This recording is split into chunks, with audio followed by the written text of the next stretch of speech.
menjawab pertanyaan Bapak mengenai trik. Jadi kalau trik itu kalau menurut saya ngalir aja.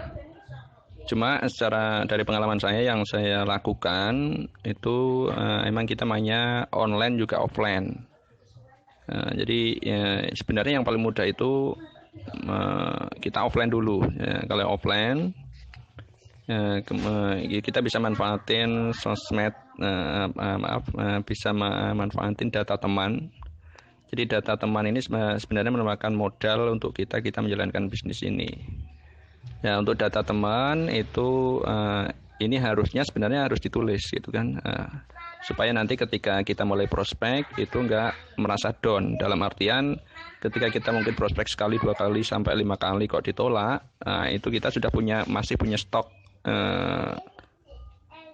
data teman yang banyak. Contoh misalkan ini untuk posisi data teman ya. Kita catat dulu aja, mungkin teman sekolah, teman SD, TK, SMP, SMA, ataupun kemudian tetangga, saudara, kenalan, teman dari teman kita, walaupun mungkin nggak kita kenal, itu harusnya ditulis. Jadi kemudian di sebelah namanya itu ditambahkan kontaknya, terutama nomor handphonenya dulu. Kemudian sebelahnya ada alamatnya. Kemudian yang paling pojok itu kita tambahkan keterangan. Keterangan itu ketika nanti kita sudah prospek, responnya seperti apa kita tulis. Ini yang nanti dipakai untuk follow up. Jadi ketika nanti kita mulai promosi, mulai prospek, dari data teman itu satu persatu kita pilih dulu, terutama teman-teman yang bisa dijangkau dulu. Nanti kita bikin janji dengan pilih salah satu dari yang ada di situ, bikin janji. Kemudian ketika nanti kita bikin janji dengan si A, kemudian kebetulan si A belum ada waktu, kita bisa memilih untuk pilihan yang kedua dan seterusnya. Intinya usahakan ketika kita mungkin free waktunya itu kita bisa prospek dengan data teman tadi. Kemudian ketika nanti kita sudah prospek, hasilnya seperti apa, kita catat di kolom keterangan.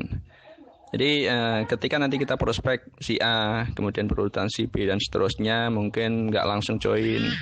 Tapi percaya aja dari pengalaman yang saya jalankan, itu mungkin ketika mulai prospek 1, 2, 3, sampai 10, itu barangkali dia belum begitu yakin, karena mungkin kita baru mengawali gitu kan.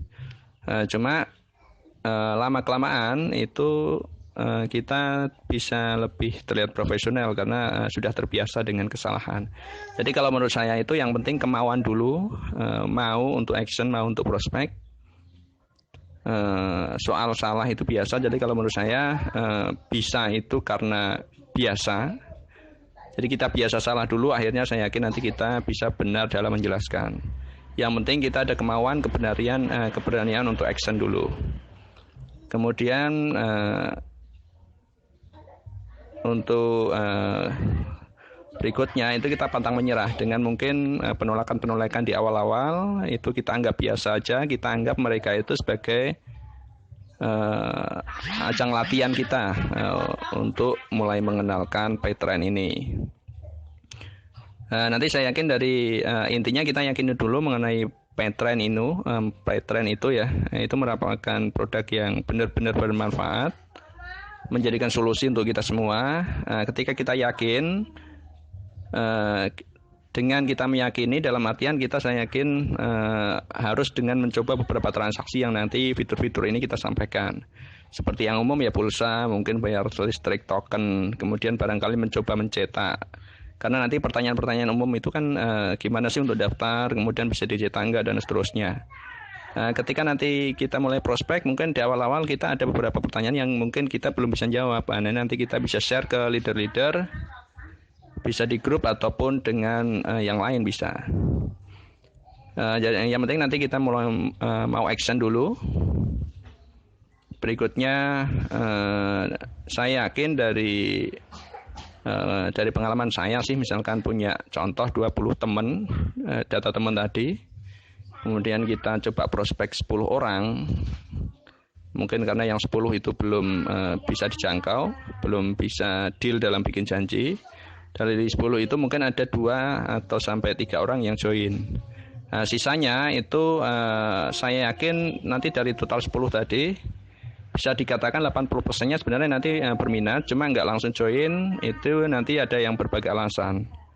Nah, ini untuk yang belum join, ini nanti bisa kita follow up. Jadi sebenarnya yang sisanya itu ada yang menolak mentah-mentah, ada juga.